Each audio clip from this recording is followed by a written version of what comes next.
Okay, so welcome everyone. It's great to see you all. If you have the opportunity, please do turn on your cameras, and it's nice to see everyone.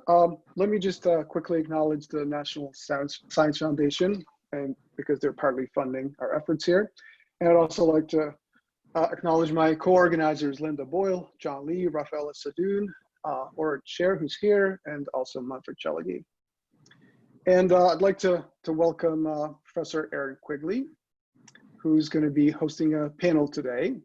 And I think a lot of you know Aaron, but if you don't, he is currently the general co-chair of the ACM SIGCHI's main conference, CHI, which is going to be in Yokohama in 2021.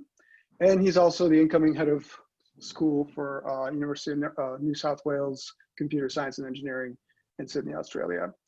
And also on a personal note, Aaron was the SIGCHI VP for conferences before I was in that post. And if you know Aaron, you know he's very knowledgeable and also very generous with his knowledge. So I always appreciate his generosity, helping me out, figuring out what to, how to get through SIGCHI and VP conference tasks. So quick logistics, this is recorded. And we welcome, of course, questions, and you can type those in the chat.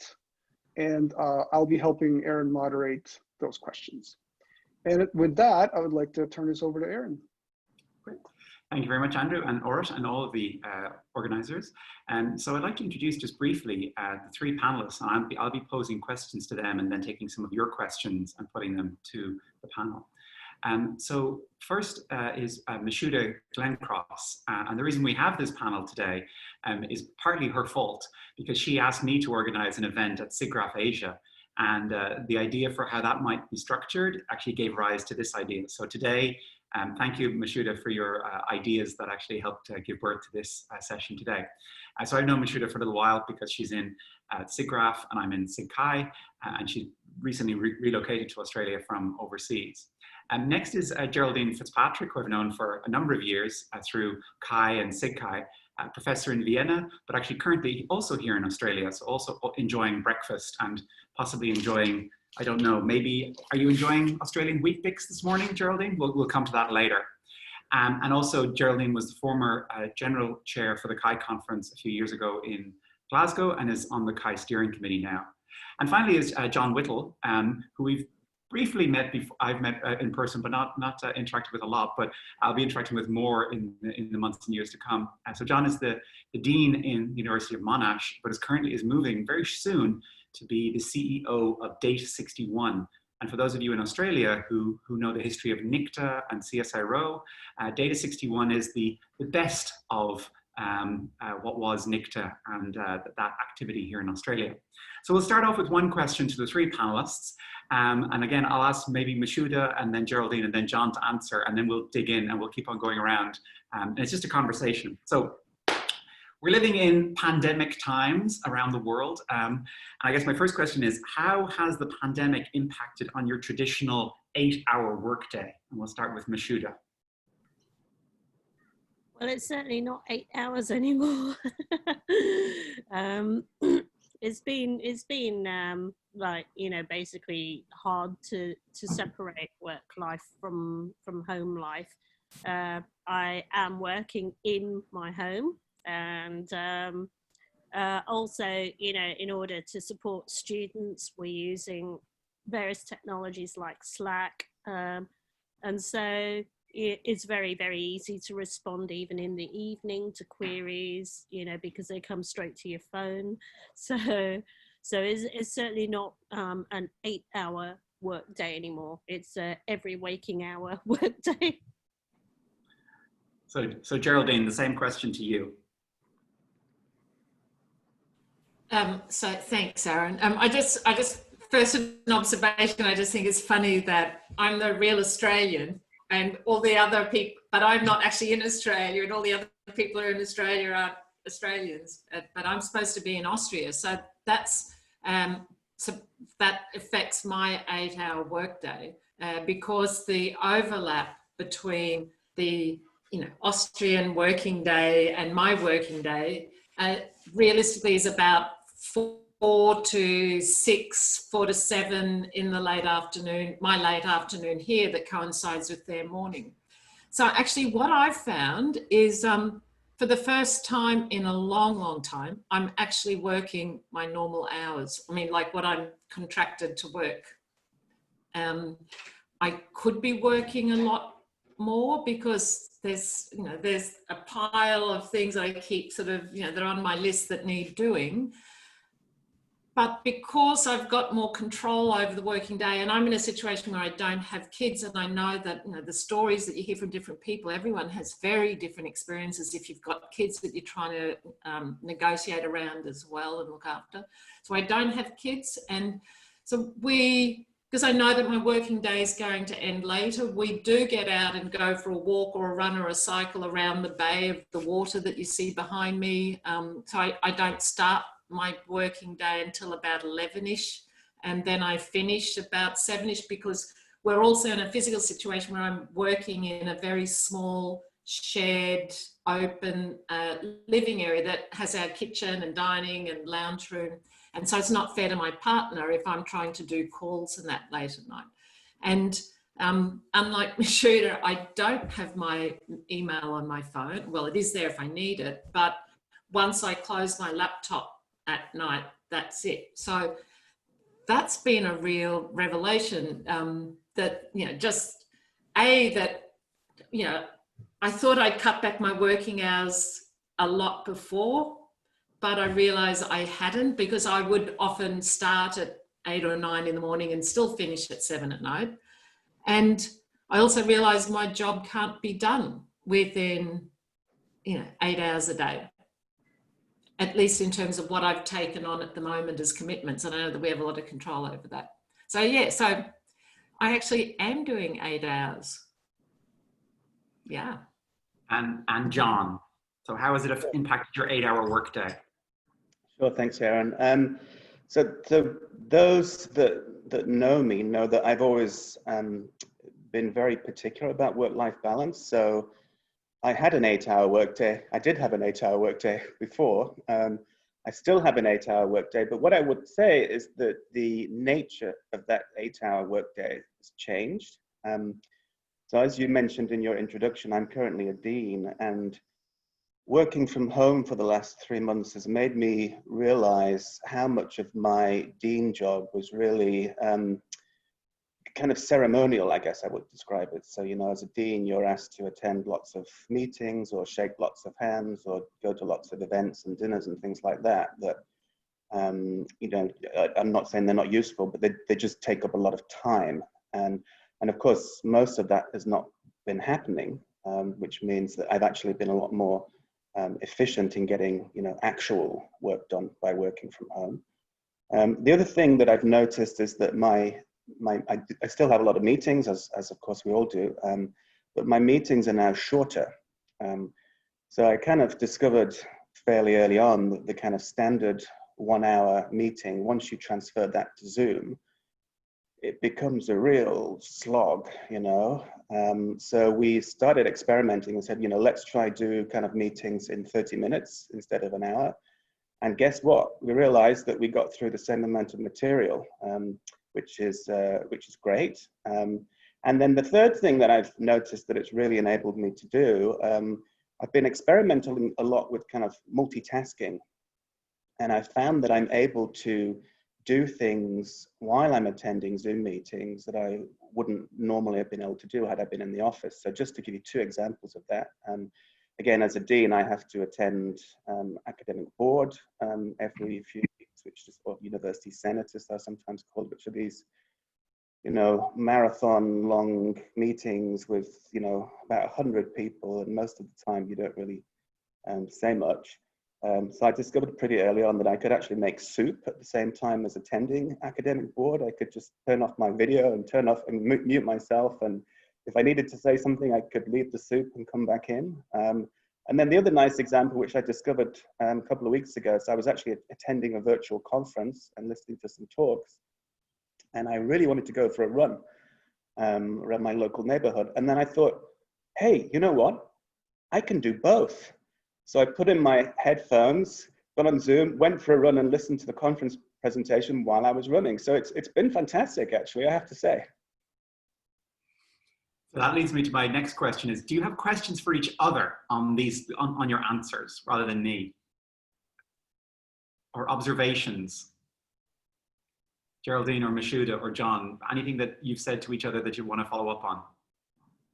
I like Jon's example of being able to go for a run and you know, basically put on his headphones and participate in a seminar. that's great. I mean, I've also done similar things, like, you know, just turn off my webcam and get up and exercise, because sitting in place for a long time is not that good for your posture. So like during seminars or even meetings, if I randomly turn off my camera, it's usually because I'm doing a little bit of exercise. And I certainly miss my standing desk for that as well. But I liked what Jon said about, you know, it makes you question what are the taken for granted that a meeting is an hour, because that's what we schedule in. And I think there are lots of these little stories that we're all experiencing about, you know, actually, why do we do this? You know, do we need to do it?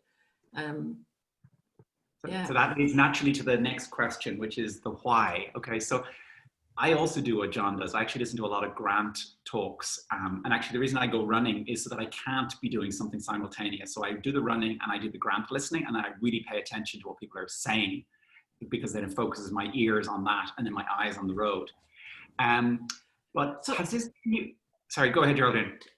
What do you mean grant listening? Oh, so like, so in my university, they have a lot of information sessions about the ARC and linkage grants and international grants. Oh, okay. And I want to listen and pay attention to what people are saying and not get distracted by email or trying to multitask. So what I do is I go for a run and I listen to them talk, and I pay a lot more attention and I hear a lot better, because the only thing I'm focusing on for my hearing is that. Of course, I use the headphones that actually do the pass-through on the audio, because it's Sydney and I don't want to get run over by a bus. So you have to be careful when you're multitasking while running. But that brings me to this question of, like, you know, has this kind of unusual situation given you any ideas for new research or things that you think that is something that we are doing that needs a lot more thought given to it? I actually might have a first go. I mean, one of the things that I've noticed, so I think probably most of us will agree that using Zoom or WebEx or whatever your favorite web conferencing software is, has actually enabled us, for the most part, to do what we would normally do in the office. I think if you kind of go back, you know, 3 months or so when this all started, probably a lot of us would have been very skeptical that we could do what we've done, given the technology, which is actually pretty basic, right? Let's face it. And certainly, you know, moving all classes online, and we did that at Monash, you know, very, very quickly, you know, literally within a matter of days when Australia introduced the travel bans, and surprisingly few issues with that. And I'm not saying it was perfect. I would say it's kind of online light rather than deep online learning and engagement, but it kind of worked.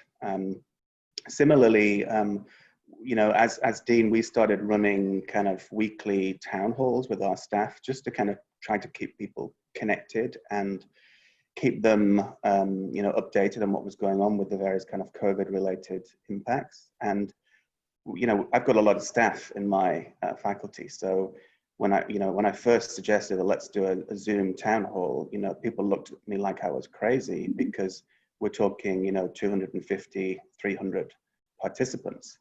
And we didn't think we could think it would work, but it did work, and we've now been doing them regularly every week with that number of participants. And again, it's not perfect. You know, it's harder to get that kind of Q&A kind of interaction. You know, we've been trying to use the chat and stuff for that, because with that many people, you can't have people just kind of speaking out.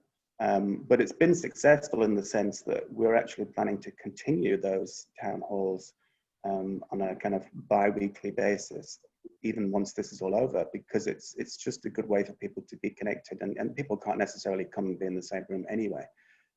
Probably the biggest area where I found kind of the current technology lacking is when you want to do more of a kind of creativity brainstorming activity. So you mentioned, Aaron, that I've got this new role coming up that I'm taking on at the end of July. And so I've been doing a lot even now with my new team around kind of strategy for that role, and trying to, and in the past I would have got people in a room with lots of post-it notes and done a whole kind of design thinking exercise. That turns out to be quite hard to do over Zoom or WebEx. You can do some stuff, you can do breakout groups and so forth, but I feel, and there are some kind of online post-it note kind of programs and so forth, but they're pretty clunky, I would say. So that's probably the biggest area where I think technology has been lacking. It's just in that, how do you get that kind of, feed off each other and get that kind of brainstorming going.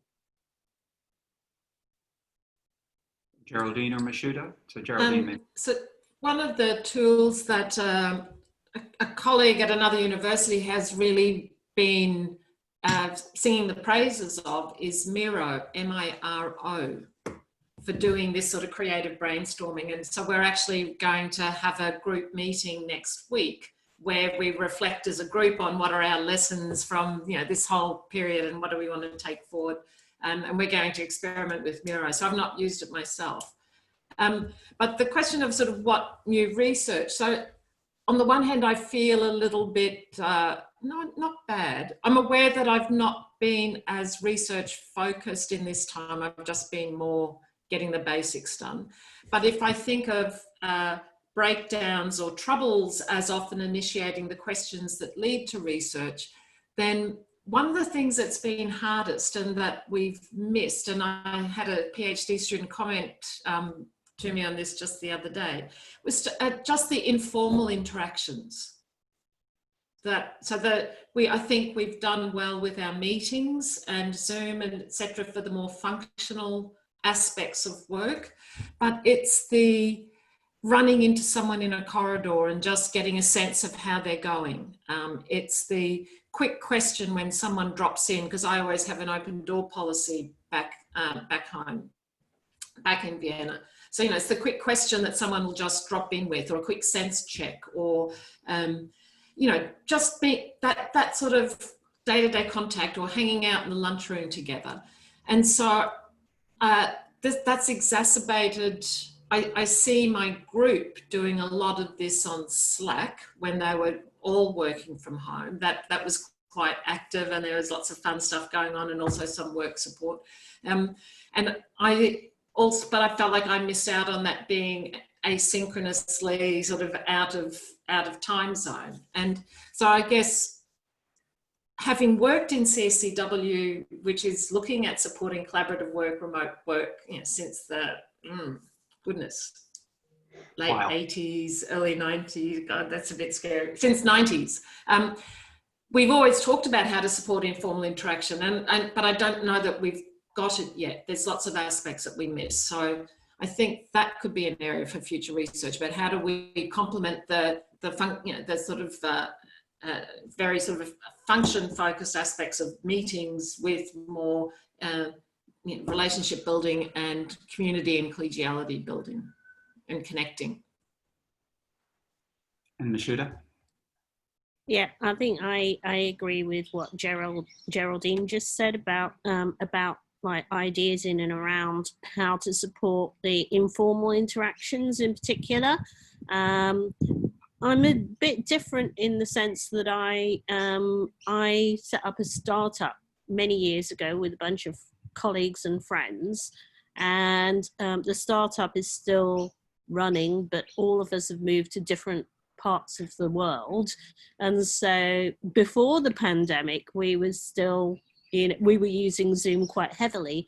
But interestingly, I noticed that, and actually colleagues of mine from my company have also commented that they've found that in their day jobs, the interactions I have with Zoom are less satisfying than the interactions we had over Zoom. And that's very much because we had a tightly knit in-person relationship, which translates even over, you know, over technology, whereas where you don't have that close-knit relationship, the technology allows you to take part in meetings, but it doesn't allow you to get the satisfaction of the human connection, and even just, you know, feeling able to make spontaneous remarks that you might make in person, but feel, you know, that could be misinterpreted, or could be, you know, or just don't work with things like network latency, dropouts, and, you know, all sorts of issues with the underlying technology to support the video conferencing. Harking back to the 90s as well, I did early research in virtual reality in facilitating shared interaction over over the internet with latency and jitter, and a lot of those problems we looked at then are still not resolved. And so I think that there's a large amount of really interesting research that the pandemic opens up in terms of how do we cope with, you know, the dropouts and limitations of technology.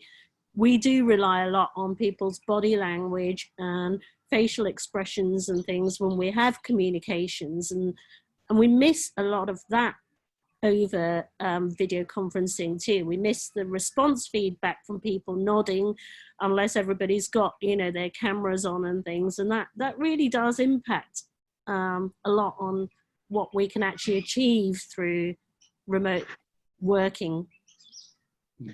Maybe, sorry, yeah, go ahead, Geraldine.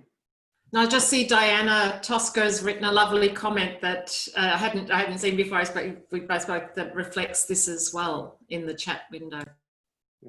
I was just going to add, just more broadly, that I do think this is probably a once-in-a-lifetime opportunity for HCI researchers. So you'll find that when these kind of crisis situations can move technology forward, and the adoption of technology forward at a pace that wouldn't happen otherwise. So there's lots of commentators out there, for example, saying that, you know, COVID-19 has accelerated the move towards digitization by at least 5 years.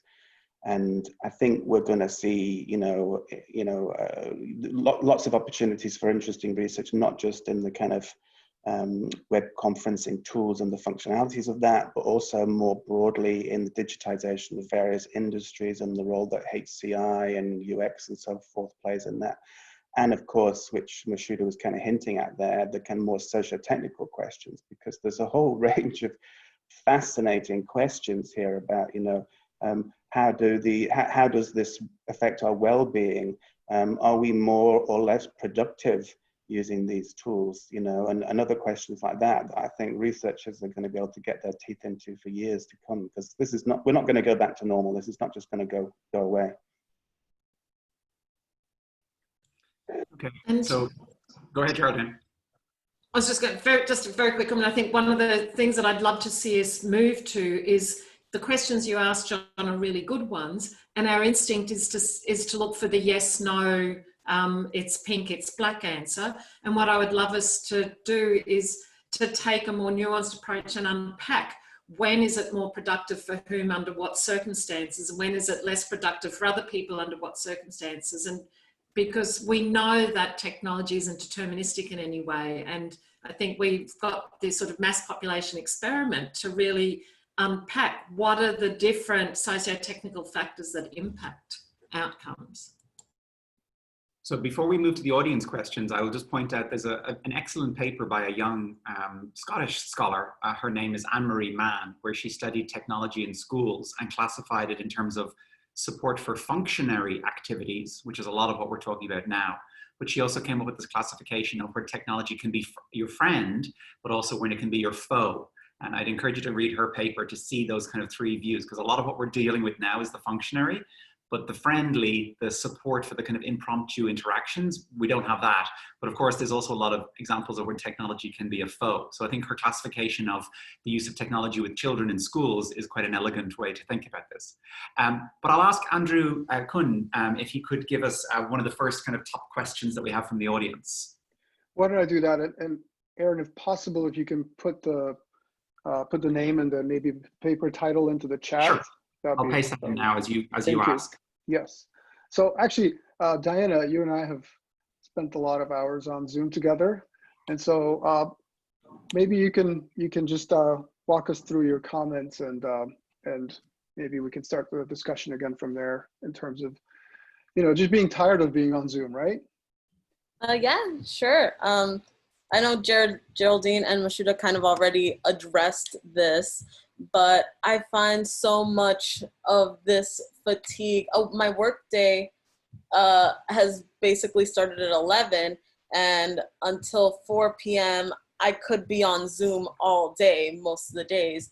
And, that's not that long. That's a 5-hour work day. It's not too much. But I find after 4 p.m., I crash, I burn. I am so tired because of all this work I'm doing, kind of trying to communicate with people, see their micro expressions, trying to, and there's no breaks. If I remember, Albrecht's talk mentioned that we have to schedule breaks now.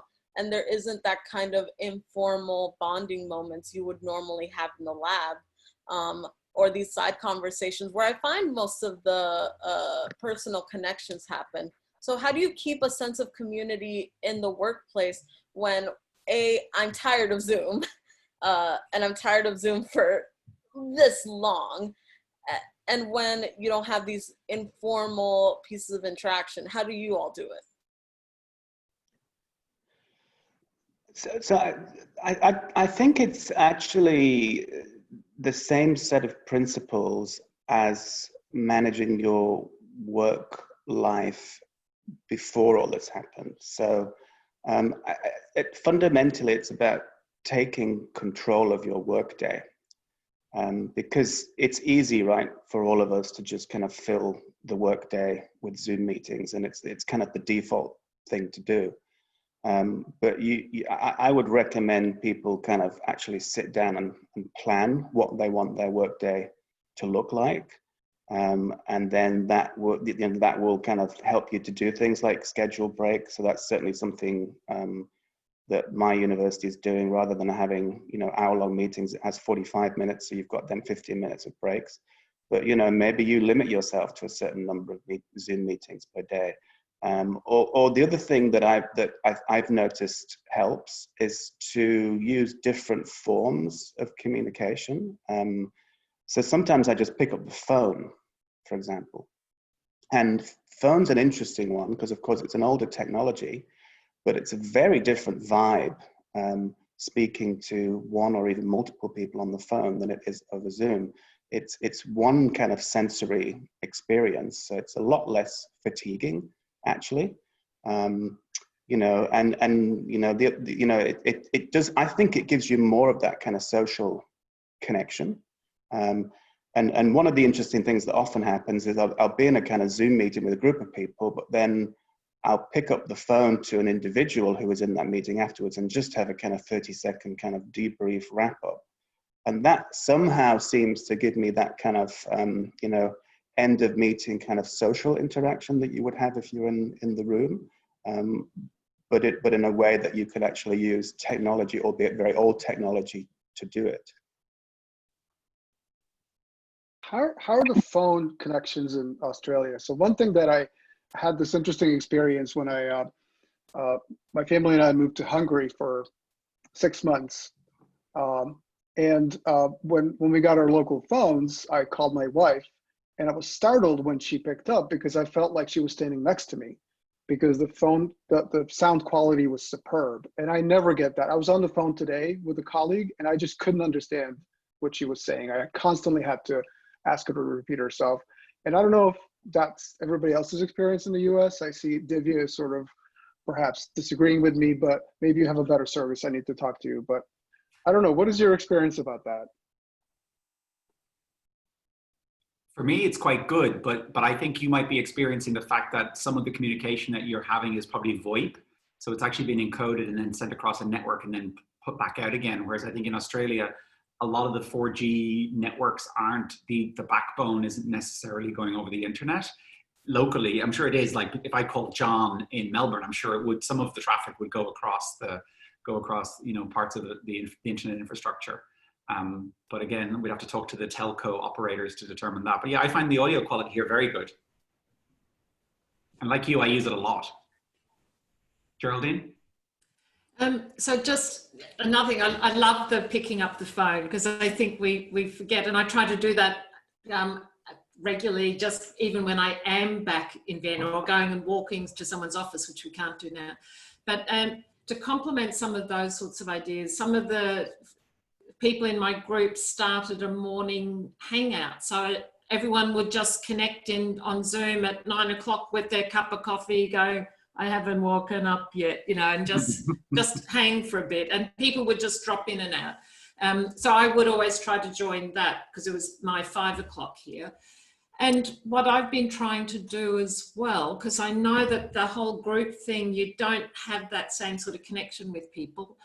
I've just been trying to be more deliberate as well about checking in individually with each person. And that sometimes it might just be a ping on a private Slack channel saying, you know, how are you going? Or it might be a quick call with them or something. So just trying to look for other ways of making that connection and connecting in, checking in with them. Mashhuda?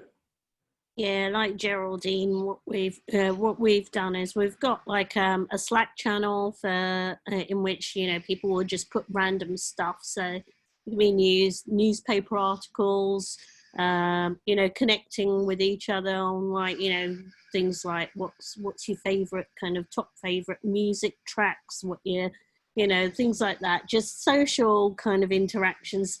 It may seem a little bit contrived, but we have a routine to share something personal, you know, in our group as well, you know, which we rotate around everybody, you know, and everybody shares something personal sort of on a particular set day. We've been doing social kind of Friday evening drinks where, like, everybody after work just gets together via Zoom. I know we're using Zoom, but everybody just sits down with their drinks in their, you know, respective areas, decks or whatever, and, you know, just has a chat rather than this is about work kind of session. And I think that's useful. It has its limitations, but it is useful in trying to bring some social connections to the Mammoth Zoom Day. I was amused at Diana's remark, particularly because before the pandemic, I decided that I was going to schedule all of my student meetings for a Tuesday, like back to back. And when I translated that to Zoom and had all of my student meetings on a Tuesday, it almost killed me. Because it was just like back-to-back meeting after meeting. And it is very, very, very tiring to do that. So, yeah, time flies a little bit. So the question came from, was Nadia asked the question, was it, Andrew? Yes, Nadia. Well, so Nadia has another question. Another question. So one thing I'll just add in, Nadia, is you're all sitting on my couch right now. So when each one of you are speaking, I'm sitting in my seat here, and there's a couch across there. And the way I've positioned the screen is as if you're sitting in my home, because we're having breakfast together. This is a breakfast meeting. My work doesn't actually begin until 9. When I was a little boy, I went to a school, a Christian Brothers school, and I used to have to put on my school uniform. And I still do that every day before I go to work. So I put on my work shirt, and I put on my work jacket, and I put on my work, my staff card, and I go to work. And then at the end of the day, I change my clothes and I put on my jeans and my t-shirt. And I think it's important to get into a habit and have rituals so that when I'm in my t-shirt, I'm like, and then I Zoom something, I'm like, oh, I can see myself. I'm like, oh, I'm having a drink. This is after hours. I'm chilling out. So this helps me demark, like, even though I'm sitting in the same physical space, my time is shifted around. But I think, Nadia, you have a follow-up question. Yeah, I was thinking about, you all mentioned the benefits that working from home and remotely has had for you. But I was also thinking on the negative side. Like, for example, it's been like really hard for me to detach from the work. As you mentioned, Aaron, like changing outfit may help, but like still, like you get an email like at 8 p.m. and like you feel required because you're still at the workspace to answer and to still continue working. So like I was thinking, like how much of these changes that has happened for the pandemic, like working from home, Zoom meetings, will be sustained once if it is over? Do you think these changes are positive enough that we want to maintain them, or they were just like temporary measures that we had to make because of the pandemic? So I'll ask Geraldine to kick off on that one. So I'm just curious, Nadia, though, before the pandemic, would you have felt compelled to have to read an email at 8 o'clock that came in? I mean, just like because the workspace was in the lab, in the university, I was like, it was a different space. So I didn't feel obliged to do it because I was like, this is my time now. When I'm in my house, I don't have to do this. I'm not paid for it. But now it is, everything is all merged. So yeah. Yeah. Yeah. So I think I would just reinforce what Aaron said about. Oh, you froze, Geraldine. Oh. Maybe we'll ask, maybe Mashhuda, if you want to jump in, because maybe Geraldine's mobile connection has dropped out. So maybe Mashhuda, if you want to jump in, and then we'll let Geraldine come back. So I think some of the work patterns that we've, established in terms of, kind of being able to work flexibly will probably be maintained post-pandemic because, beforehand, it was really hard to get employers to see the value in letting people work flexibly and work from home because they kind of didn't trust their employees to be working, right? It was a bit like, oh, well, if you're working from home, you're definitely scurrying off and doing something else. Whereas, the pandemic has demonstrated that it is possible for people to be extremely productive working from home. It's also, the sort of like, having to work permanently from home has its very strong disadvantages, as you say. I found that, like, because I actually have a home office, I probably I probably can separate logically the workspace from, my home space.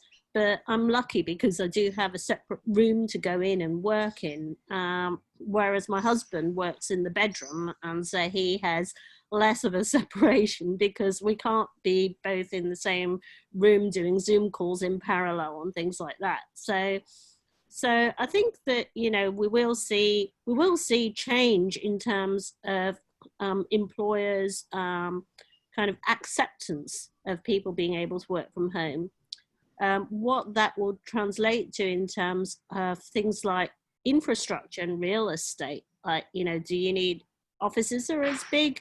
Do we switch to hot desking? All those practicalities are going to be quite interesting to see. Do we need such big lab spaces? What kind of infrastructure will the future workplace have to support people who want to come into work?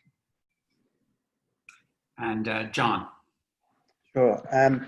Yeah, so just to follow up on what Mashhuda said, so first of all, I think you should just give yourself a break. I think Diana put a comment in the chat about, we shouldn't necessarily expect to be productive or as productive during this time. A lot of people have been going through a lot of difficult times with, friends and family getting sick, homeschooling kids and things like that. And it's okay to just give yourself a break, and not feel like you have to be, working flat out and meeting those 100% productivity levels. But in terms of what will stay and what will go, I think we actually might end up with a divide on that, depending on which organization you work for. And I say this because I noticed that there was quite a different reaction in terms of how different organizations responded to people working from home. So as Mashhuda said, there were definitely lots of organizations that were really actually very reluctant to allow people to go work from home because frankly, they didn't trust their employees that they would get stuff done. And, different approaches even to things like, whether employees should be allowed to take equipment home and things like that. And I've heard stories that some companies were reluctant to allow people to take monitors home and so forth because they were scared that they would never get them back. So that lack of trust. But then on the flip side, there's been other organizations that have been really kind of proactive in kind of supporting flexible working. So ANU, Australian National University, which is one of the leading universities in Australia, came out very early once they'd sent people to work from home and said that people shouldn't worry about doing a full 8-hour work week, and that if they were able to do 25 hours, then that would be considered a full working week during the time of the pandemic. And that was a really very different approach.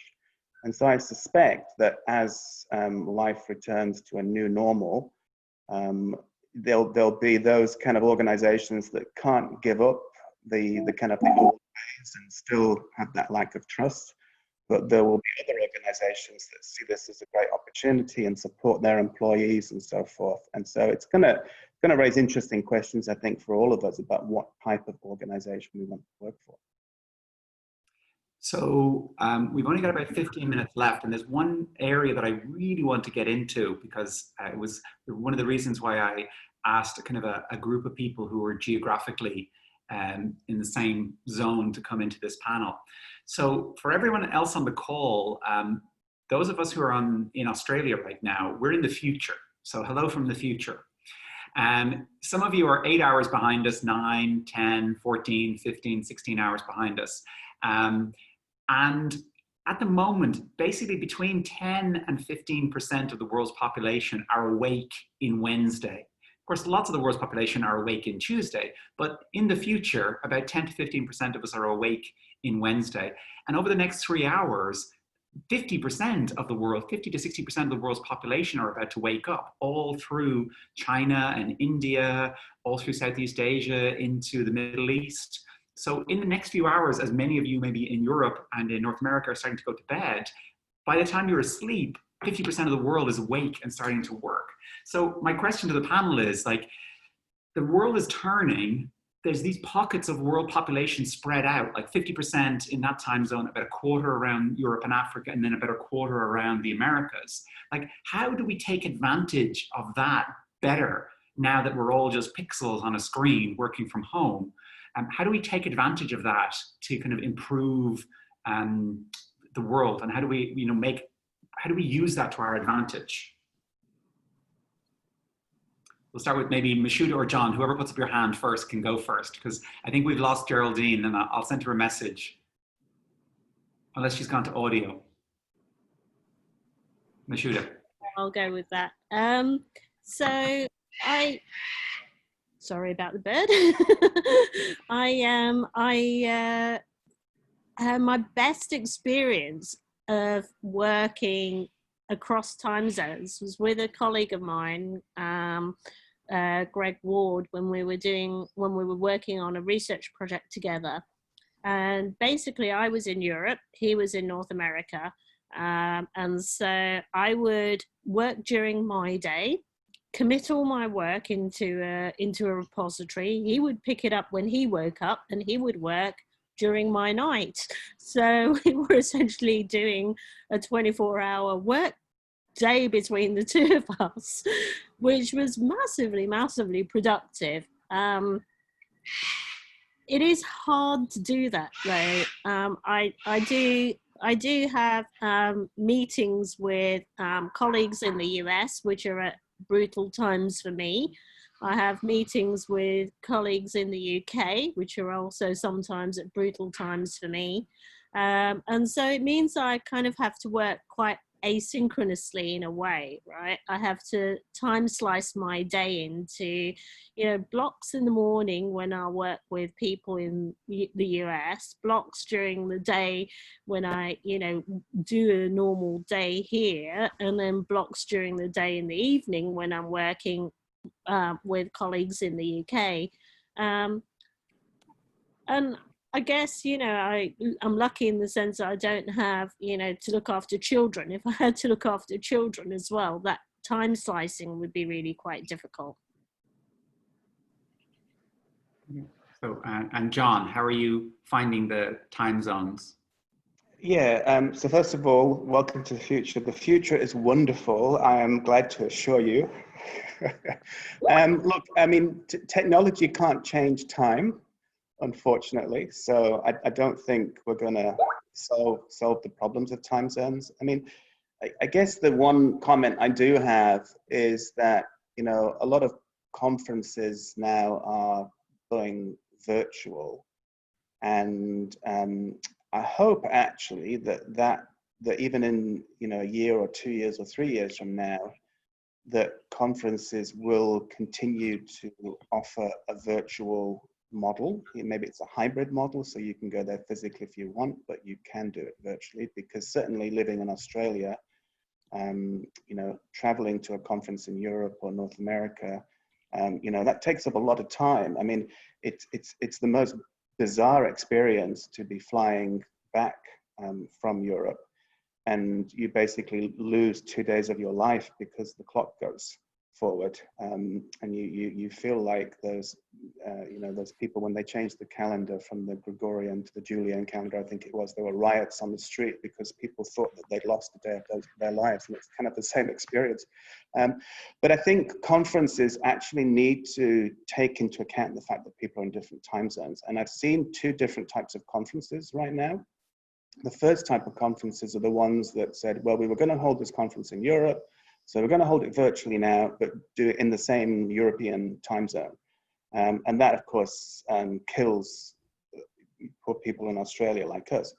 But the main conference that I'm involved in is International Conference in Software Engineering, ICSE, and they've done it a bit differently. So they're going virtual in about a month, but they're basically working on a kind of 3 time zone model. So they've tried to figure out to schedule activities so that in any given one of those 3 time zones, 2/3 of the world population will be able to participate. So it's very fair and equitable. It's not that everybody in Europe can participate, but Australia has to get up in the middle of the night. It's that at any given time, 2/3 of the world will be able to participate. There'll be a third that you can't participate unless you want to get up in the middle of the night. But it's a really innovative model, I think, and I would recommend that to, you know, other conferences as we go forward that are doing hybrid models. So for CHI 2021, we are having a hybrid model in Yokohama. We actually just signed our first keynote speaker, and the first keynote speaker will be on early on Tuesday morning, but will be a virtual speaker no matter where you are on the planet. So even if you're actually physically at the physical bit of the conference, there won't be a room to go to. You will have breakfast, and everybody in Europe will be watching remotely. Everyone else will be watching remotely, and we'll time shift, because we're learning at the moment from what all these other conferences are doing. So our hybrid model, of course, it has yet to be approved by our conference advisory group and by our steering committee advisory group, and then eventually by the executive committee. But things are moving on, and I think we're learning a lot from what other organizations are doing. I just noticed Geraldine is back, and Geraldine, we've moved on to the time zone discussion, and we've got 8 minutes, but I realized you looked passionate about what you were about to say in the previous answer. So do you have that previous answer to mind, or have you moved on? Oh, Geraldine's frozen. Okay. Sorry, I don't. I'm going to turn off my video. Okay, yeah, audio is good. Can you hear me? Yeah, yeah, yeah. Yeah, I'm really sorry. That's okay. I have sat in a gazillion Zoom meetings and it's been fine, and for some reason this morning it's not. Okay. I think I was just talking with, was it Diana? And just, I think just the whole question about what we can and can't control, and the value of the micro boundary things that Aaron talked about, like getting dressed and getting undressed. And I had a bit of an aha moment here, just where I changed my chair from one side of the table to the other, where my chair is now against the wall and it's a small space. So I have to lift the desk out from the wall so I can sit at my chair when I come to work.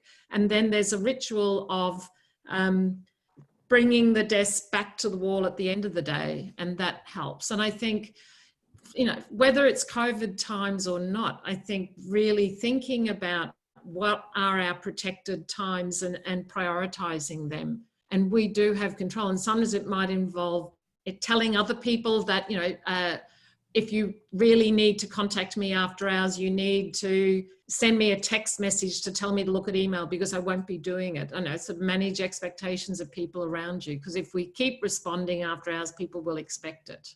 And it's up to us to set those boundaries. And then do you have any comments then, Geraldine, on this question of, like, so I think I was saying before you came back on that we're in the future here in Australia, and the rest of, like, you know, the 50% of the world is about to start waking up all through China and India and the Middle East. And then just as Europe and North America is starting to go to bed. So it's breakfast time in a lot of the world right now. Like, people are starting to eat their breakfast, and you should study, you should read about what people are eating right now. It's fascinating. The breads, the eggs, the noodles, the rices, the combinations of things, like what's considered staple, what's not considered staple. It's actually fascinating what humanity is basically starting to open up and put into their mouths at this very, very moment. Billions of people are all starting to consume different types of foods to kind of power them to actually go out and be productive individuals. Billions of people are about to start working around the world as we speak. How do we harness the capability of billions of people spread across time zones around the world to solve the big problems that we face as a civilization on this small planet? Geraldine, what's the answer? Yes. So I just caught the end of you talking about, or someone talking about the conference zones and the three that time zone sessions. And I'm reminded, being back in Australia, about how Northern Hemisphere dominant our academic life is. And it's, I know that there, you know, we can talk about percentage of populations, you know, who participate in these communities, but by allowing a particular time zone or region to dominate, we are excluding huge proportions of the world and very diverse experiences and really clever people. And just, I think those models of, you know, starting to be a little bit more global aware, you know, there's a lot of discussion of white privilege at the moment with the race issues happening in the US that's opening up discussions everywhere. And I think there's lots of different privileges that get taken for granted by the people who are in that dominant sphere. I saw someone comment recently in a very well-meaning way about, we have to stop asking people to do work during their summer. And I felt like going, excuse me, you know, like, that's your summer, it's not my summer. And, you know, we need to be much more aware about all of these issues, about everyone's different rhythms and patterns of work, and shifting the, you know, the sort of discomfort hours around everyone, whether that's meetings or conferences or ways of interacting. Because if we don't harness all of that expertise, that diverse expertise, we're not going to solve the world's problems, because those cultural issues are very real and important, and people bring different values and perspectives that can be really the key points in solving some of the problems. The global engine, if we can only know how to tune it up and get it going. Yeah. So I would ask Oris and Andrew to kind of bring us to a conclusion, because some of us have meetings to go to, some of us have bed to go to, some of us have dinner to go to, and I don't want to cut into the rest of your morning, evening, or night. So Andrew and Orit, is there one last question that you think is burning that we have 2 minutes to answer, or do you want to just wrap us up? I just want to thank all four of you. This was really brilliant. I think I've put down so many notes from this idea that we really need to learn from what's happening today so that we can keep what's good. But also I fully agree. There's a world, and we cannot focus on one region alone. So I think that's something that we should all very much focus on and understand how to harness that. And as Aaron, you were talking about people waking up, it was a really, that was really great, because I don't often enough think about these great questions of, wait a minute, there's this wave of humanity, and we all belong together, and how does this work out? Where's our place, right, as HCI researchers to maybe help pull this together? So thank you all for this discussion. I think it gave us all another boost, so we can return to work with some great ideas and also some ideals as to what to shoot for. So thank you for that. So I would say, like, in terms of this wave of humanity, our theme for CHI 2021 in Yokohama is making waves and combining strengths.